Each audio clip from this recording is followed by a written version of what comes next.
Il y a deux façons rapides et gratuites de soutenir ma chaîne YouTube. La première, c'est de laisser un pouce bleu si la vidéo te plaît. La deuxième, c'est de regarder une publicité gratuitement sur ma page Utip dont le lien est en description. Merci à tous. Salut les devins, c'est Saikyo. Aujourd'hui, une nouvelle vidéo axée sur la prédiction concernant le nouveau film Dragon Ball. Je peux pas vraiment le qualifier de film Dragon Ball Super, enfin je sais pas si je dois ou pas. Est-ce que Dragon Ball va rester sous le sigle Super pendant un moment ou pas? Vous verrez dans une vidéo prochaine, dès que j'aurai la traduction, qu'il y a eu des discussions concernant le film Dragon Ball Super Broly, à savoir s'il s'appellerait Super ou pas. C'est pour ça que je mets des pincettes, mais bon, pour faire plus simple, on va parler d'un nouveau film Dragon Ball Super. Si la situation évolue dans les prochains mois ou années ou je ne sais quoi, je vous en ferai part bien évidemment comme toujours sur cette chaîne YouTube. Merci à vous d'ailleurs de vous y abonner. Et donc aujourd'hui, eh bien, je vais vous parler de manière assez préliminaire, on est d'accord, mais vous donner mon avis sur ce fameux nouveau film Dragon Ball Super, ce qu'il peut contenir, quand est-ce qu'il peut sortir selon moi. Là, on n'est pas du tout dans l'information officieuse ou quoi que ce soit, hein. C'est vraiment moi qui vous développe ce que je peux avoir en tête après réflexion sur le sujet. Et la première chose, vraiment une mise au point rapide en ce début de vidéo, je vous ai déjà passé le mot sur Twitter, sur Facebook, dans l'onglet communauté de cette chaîne YouTube, concernant la vidéo que j'avais appelée officielle nouveau film Dragon Ball Super confirmé, plus la suite de DBS évoquée. Donc voilà, sur mon tweet ou autre, eh bien j'avais écrit je vais mettre au clair car je reçois souvent la remarque, et c'est le cas dans la zone commentaire de cette vidéo là, sur les réseaux sociaux, etc. que oui, si j'ai écrit officiel dans le titre de cette vidéo là, ce n'est pas pour rien, c'est car les informations que je vous donne dans cette vidéo, issues de l'interview entre autres concernant les propos de Akio Ioku, sont 100% officielles, et que au moment où j'avais posté cette vidéo là, j'avais bien évidemment vérifié la véracité du scan de l'existence de l'interview, que les propos dans l'interview n'étaient pas des fakes ou quoi, ne vous en faites pas, tout était vérifié de base. Je n'allais pas vous afficher les conversations en DM ou je ne sais quoi où j'ai demandé à un tel de me donner un scan du document ou de le traduire, ce genre de choses, mais sachez que le travail au préalable avait bien été fait, soyez-en rassurés. Et maintenant que cette mise au point est faite, eh bien je vais tout simplement dérouler mon sujet qui est aujourd'hui comment va se présenter ce nouveau film Dragon Ball. Donc je vais essayer d'englober un petit peu tout dans cette vidéo-là, les dates de sortie, comment ça peut corroborer avec le nouvel animé DBS, à quel type de scénario je m'attends, quel type de musique, voilà, je vais parler d'un petit peu tout. Et donc, la première chose qu'il faut comprendre, c'est qu'on est sur un contexte différent, et ça va nous donner des indications sur sa date de sortie. Si je reprends l'interview, Akio Ioku a été relativement avare en informations parce qu'il nous a dit que la Toei Animation était en phase vraiment de préparation très préliminaire, de préparatif du film, du nouveau film Dragon Ball. Donc on sait que ce n'est pas du tout avancé en termes de production ce film-là. D'ailleurs, si c'était avancé, on en aurait entendu parler d'une manière ou d'une autre, c'est sûr. Donc ils sont vraiment en train de poser les toutes premières fondations, la toute première brique à l'édifice pour pouvoir bien construire quelque chose de beau et d'agréable et une histoire plaisante pour nous, je l'espère. Mais en tout cas, cela veut dire qu'en termes de date de sortie, d'ailleurs regardez, je vous avais posté un sondage dans l'onglet communauté de ma chaîne YouTube, ça me permet également d'avoir encore plus d'interaction avec vous. Je vous avais dit, le nouveau film Dragon Ball Super, ça sort en 3 petits points, avec le lien de la vidéo explicative bien sûr, et vous avez été plus de 3200 à voter, je vous en remercie vraiment, parce que c'est juste énorme comme nombre de votants. Je vous avais laissé 4 choix, 2019, 20, 21 et 22, et clairement, vous êtes pas chaud du tout pour 2019, parce que voilà, vous réfléchissez bien, je pense en tout cas, en vous disant que ce n'est pas possible qu'un film qui est en préparation, d'après les propos de Akio Ioku au mois de juin 2019, sorte d'ici décembre 2019, ce n'est simplement pas possible. Par contre, vous avez été à 73% à voter pour 2020, et là, je pense que ça devient beaucoup plus cohérent. Également, chose qui me paraît très sympathique comme vote, c'est le 2021, vous avez été quand même 16%, c'est même plus minoritaire que le 2019, c'est le 2022, vous êtes 5%. Alors je pense que ce sondage, que les résultats de ce sondage sont représentatifs de ce que je pense, les devins, même si personnellement j'aurais peut-être plus donné l'avantage à fin 2020, 2021, quelque chose comme ça. Je m'explique, donc 2019, je vous ai dit pourquoi, selon moi en tout cas c'est mort, pour avoir ce nouveau film, mais bien sûr je parle pas de l'animé, je parle du film. Et d'ailleurs, le fait que l'on ait un nouvel animé Dragon Ball Super en 2019 est également une source, entre guillemets, de retardement, c'est pas vraiment le bon mot, pour ce nouveau film Dragon Ball. Donc déjà en termes de logique, de temps de travail nécessaire pour réaliser un film, ce film-là ne peut pas sortir avant mi-2020, en termes de logique. Mais derrière, gardez en tête que la Toei doit faire la promo de son animé, le faire sortir, travailler dessus, etc. Donc en termes d'intuition personnelle, je pencherai plus vers une date de sortie de ce film-là, pas avant fin 2020, voire même début 2021, et ça ne m'étonnerait pas, vraiment à titre personnel, je serais pas choqué du tout que le film sorte en fin 2021, début 2022. Mais bon, pour vous donner un horizon à moyen terme, on va dire que sur du fin 2020, début 2021, ça commence à prendre une bonne forme de cohérence. Quelque chose d'autre que l'on doit analyser, c'est qu'il y a eu un gros changement de fond concernant la branche Dragon Ball de la Toei Animation. La Toei Animation s'est vraiment ressaisie, parce que on avait l'ancien animé. On a une interview de Monsieur Nagamine, réalisateur du film, et d'une partie de l'animé DBS qui nous en parle, en nous disant que l'organisation était chaotique. Certains animateurs se sont exprimés aussi sur le sujet en nous disant que c'était chaotique en termes d'organisation chez la Toei Animation. Donc la Toei Animation a mis le holà à tout ça, ils ont stoppé avec l'épisode 131, avec le tournoi du pouvoir. Il y a eu une longue pause jusqu'à ce que nous ayons le film, tout simplement Dragon Ball Super Broly, mais entre-temps, il ne s'est pas rien passé. C'est-à-dire que entre-temps, ils ne sont pas repartis sur une organisation chaotique pour faire le film Broly. Au contraire, ils ont eu une organisation vraiment exemplaire. Et ça également, Nagamine nous le dit. Sur le film, c'était un pur plaisir de travailler dessus. Je vous rappelle également la news de Anime News Network, donc un site web qui nous informe avec beaucoup de précision sur le monde de l'animation, qui nous disait que la Toei Animation, juste après la clôture de l'anime DBS au 131, faisait l'annonce qu'elle ouvrait un département dédié au travail sur toute forme d'animation sur Dragon Ball et Dragon Ball Super. Donc vraiment, il y avait une volonté et des actions, pas qu'une volonté, des actions également de refonte de tout le travail autour de Dragon Ball chez la Toei, et bien sûr pour améliorer et booster la qualité de ce qu'ils pouvaient nous produire. Donc c'était une phase d'arrêt nécessaire pour pouvoir repartir sur de bonnes bases solides, et repartir sur du Dragon Ball de qualité avec le film qui, même s'il a ses défauts, il est quand même un excellent film, et ce film est une promesse également que l'anime qui devrait suivre, que le prochain film, etc. seront au moins de la même qualité. Vraiment, au moins, ça serait une base de départ. Mais ce qu'il faut comprendre aujourd'hui, c'est que, avec une série qui se relance en 2019 de Dragon Ball Super, la Toei ne va pas y mettre fin.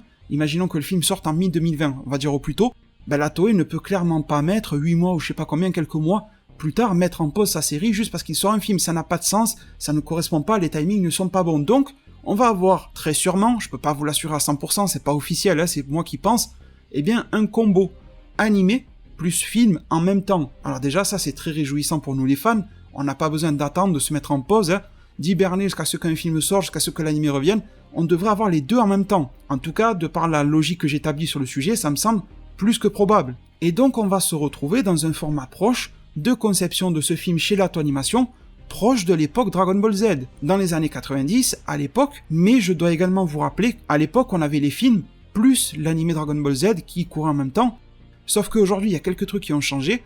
Déjà, la première, c'est qu'à l'époque, la Toei se contentait uniquement, sauf pour les épisodes filler, d'adapter le manga, donc c'était quand même une dose de travail en moins, au niveau scénario. Là, si ça continue comme sur l'anime, le premier anime DBS, la Toei met beaucoup plus son nez dans le scénario qu'à l'époque. Donc ça, c'est une charge de travail supplémentaire. Mais surtout, les films de l'époque, le premier film Broly, etc., ils duraient à peu près la moitié moins. Un film à l'époque, c'était une quarantaine de minutes, un truc comme ça. Maintenant, on est sur un format de 1h30. Donc, un film demande, en termes de longueur du projet, 2 fois plus de temps, je suppose, à peu près. Et également, la structure de la Toei à l'époque n'était pas la même, parce que ce n'était pas forcément les mêmes animés. À l'époque, c'était pas forcément les mêmes membres du staff à 100% qui étaient là, donc il y a pas mal de choses qui ont changé. Donc j'ai un exemple beaucoup plus concret et beaucoup plus actuel à vous donner, mais déjà si vous vous rappelez de l'époque Dragon Ball Z animé plus film, ça vous met sur la piste de ce à quoi je pense, mais aujourd'hui, on a un exemple chez la Toei de ce dont je suis en train de vous parler. C'est tout simplement l'œuvre One Piece, et je pense que Dragon Ball va se calquer sur un modèle très proche de celui de One Piece. Alors il y aura sûrement quelques variations, attention, mais je pense que globalement on va être sur le même modèle, sur le même business, si j'ose le dire, pour Dragon Ball que pour One Piece. Et ce modèle, quel est-il? C'est celui d'avoir un animé fleuve, donc pas un animé saisonnier, avec donc un épisode chaque semaine, et d'avoir en même temps un film environ tous les 2 ans. C'est le cas de One Piece. Sauf que ça a tous ses avantages, comme par exemple, je le disais à l'instant, faire plaisir aux fans, on a du contenu en quantité et espérons-le en qualité, mais ça a également beaucoup de contraintes, ou en tout cas, sans parler de contraintes, beaucoup d'aménagements que la Toei doit mettre en place et auxquels nous, spectateurs, nous devons nous préparer. Et bon, aujourd'hui, c'est pas parce que je vais être pessimiste que je ne le fais pas, mais je vais plutôt privilégier l'aspect négatif des choses, l'aspect des avantages, parce que les avantages sont clairs, sont faciles à percevoir, on a la série rapidement, on a beaucoup de contenu, etc. Bon voilà, ça, j'ai pas envie, il n'y a pas besoin en fait pour l'analyse d'épiloguer là-dessus. Par contre, sur les contraintes, plutôt que de dire point négatif, je dirais plutôt les contraintes, on va déjà s'attarder sur le point du scénario. Qu'est-ce que ça peut contenir comme scénario? Et quelles sont les contraintes liées à cela? Les contraintes, c'est que aussi bien les têtes pensantes de Dragon Ball qui sont Toriyama et Toyotarou, qui sont considérés aujourd'hui comme les auteurs, même s'il y a beaucoup d'autres parties prenantes dans l'histoire, eh bien sont prises justement par le fait de développer une histoire, que ce soit pour le manga, et pourquoi pas par rapport aux influences qu'ils auront sur l'animé. On ne sait pas pour le moment si l'animé va simplement adapter le manga, est-ce que l'animé va partir sur une histoire inédite pour laquelle Toriyama a besoin de bosser aussi?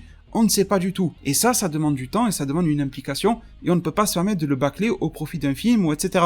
Également, du côté de l'Ato Animation, c'est exactement la même chose. L'Ato Animation a ses scénaristes, donc si l'Ato Animation doit simplement, entre gros guillemets, c'est parce que c'est difficile d'adapter le manga Dragon Ball Super pour le faire en animé, les scénaristes seront mobilisés, mais pourquoi pas, ils auront du temps pour le film.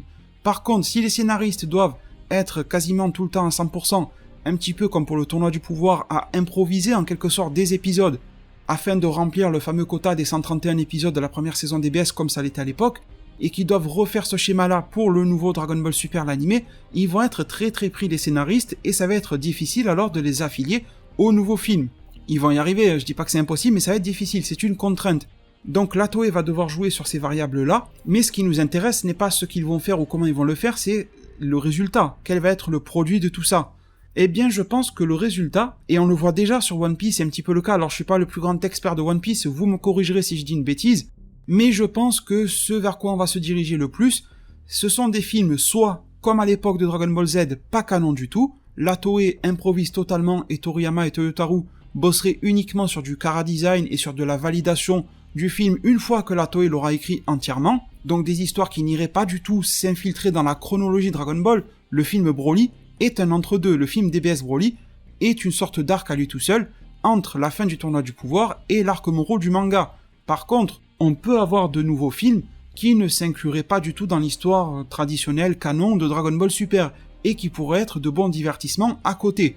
Et au mieux, ce que j'entrevois aujourd'hui, on n'est que le 7 juin 2019, voilà, c'est vraiment une version prématurée de mon avis, eh bien, on pourra avoir de nouveaux films qui ne seraient pas réellement dans le canon de Dragon Ball, mais qui seraient quand même supervisés ou écrits par l'auteur, ou plutôt les auteurs, donc Toriyama Toyotarou, bien évidemment avec une grosse phase d'écriture rajoutée par l'Ato Animation, ils l'ont fait sur le film Broly, mais quelque chose, alors je vais pas trop parler des films One Piece parce que je suis pas expert, mais je me rappelle, je crois qu'il y avait un jeu qui était sorti sur Wii ou un truc comme ça, de One Piece, et le scénario était fait par l'auteur, par Oda, et il me semble bien que même que ce scénario du jeu de One Piece sur Wii avait été créé par Oda, eh bien il ne s'incluait pas réellement dans le canon de One Piece. Attention, les fans de One Piece, ne vous énervez pas si je me trompe, mais il me semble bien que c'était la réalité.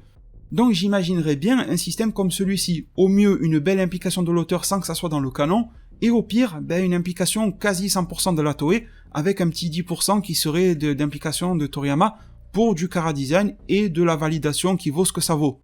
Malgré tout, il y a quand même une petite possibilité, je préfère laisser encore cette porte-là ouverte, que l'on ait un film 100% canon comme c'est le cas pour le film Broly.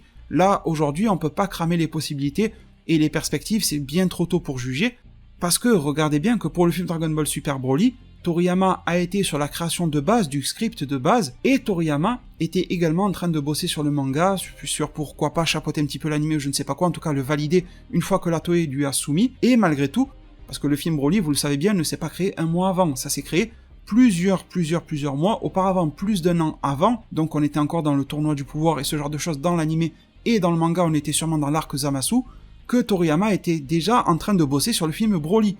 Il y avait une interview récente qui disait que avant même que Kale ne soit créé, ils étaient déjà en train de travailler le film Broly. Donc vous vous rendez compte que ça remonte. Et pourtant, à cette époque-là, Toriyama a suggéré les deux. Il a suggéré sa création de scénario pour le film, et également, c'était pas extrêmement qualitatif le manga Dragon Ball Super, mais il l'a malgré tout fait. C'est ça que je veux dire.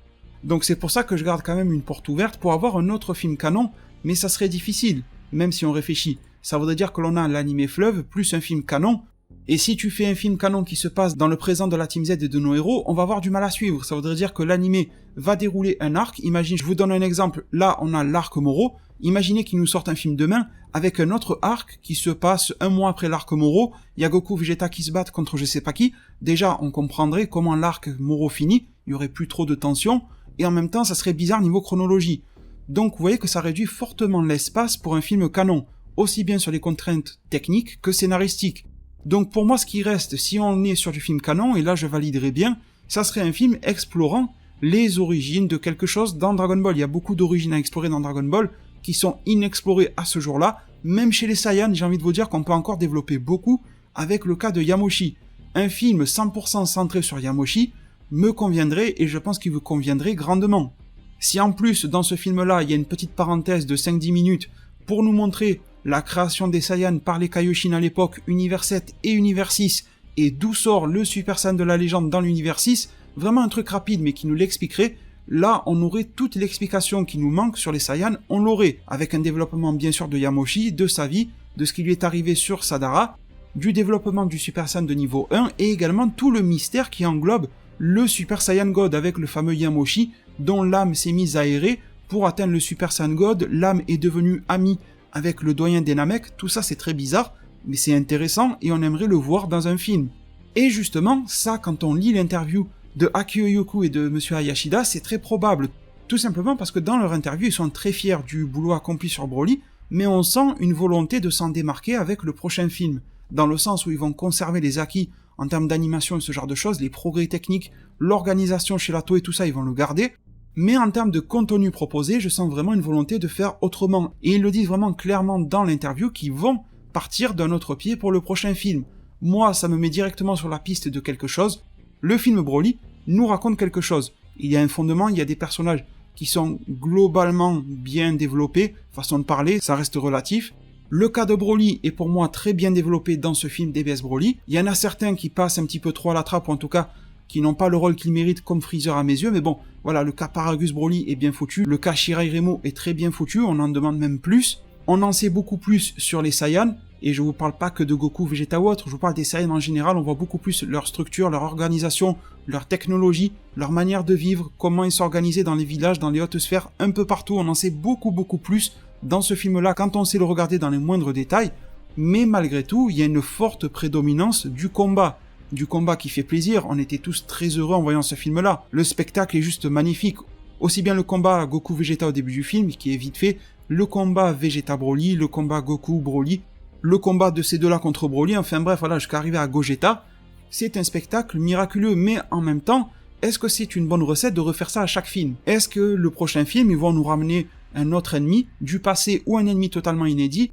On va avoir une première 20 minutes d'histoire dans le passé, une autre partie de 20 minutes dans le présent, et après tout le reste du film, on se tape. Non, je pense pas réellement que cette formule-là soit bonne à réexploiter à chaque fois. Bien sûr, il faudra un combat de ouf à la fin de chaque film et tout ça, ou au milieu quand ils veulent, mais ça sera pas la formule à adopter, que ça soit prédominant en termes de proportion. Donc je pense que Akio Yoku et toute la bande Toriyama, tout ça, ont très probablement pour objectif d'inverser la tendance du prochain film en le centrant beaucoup plus sur l'histoire. Et quoi de mieux qu'un Yamoshi, à mes yeux, pour développer cette histoire-là. Après, je vous dis, Yamoshi, on peut développer beaucoup de choses en termes d'histoire dans Dragon Ball, c'est riche comme univers, mais c'est vrai que ça serait très intéressant. Et au moins, les combats seraient moins spectaculaires, mais ça serait justifié, parce que Yamoshi est un personnage d'une toute autre époque, et à ce moment-là, à cette époque-là, eh bien on se battait avec des niveaux beaucoup moins puissants. Les seules effusions de puissance que nous aurions serait d'avoir un Yamoshi qui se déchaîne en mode SSJ1 et son âme qui va faire je sais pas quel délire avec le SSJ God. Mais scénaristiquement, ça tiendrait qu'il n'y ait pas de combat si furieux que comme celui de Broly, Gogeta et autres.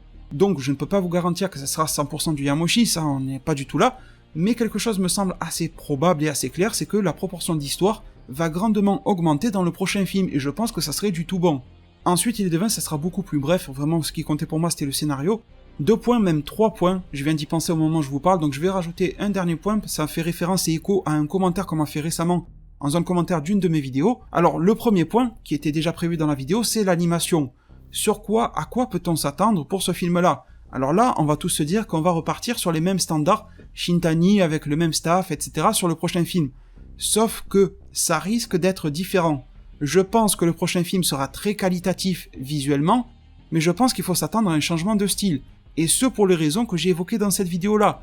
Parce que par exemple, Monsieur Nagamine, ça j'ai dit dans une autre vidéo, il a été affilié à l'anime One Piece. Il n'est plus sur Dragon Ball, qui est le réalisateur du film. Donc le réalisateur, ça fait beaucoup de choses sur un film, vous le savez.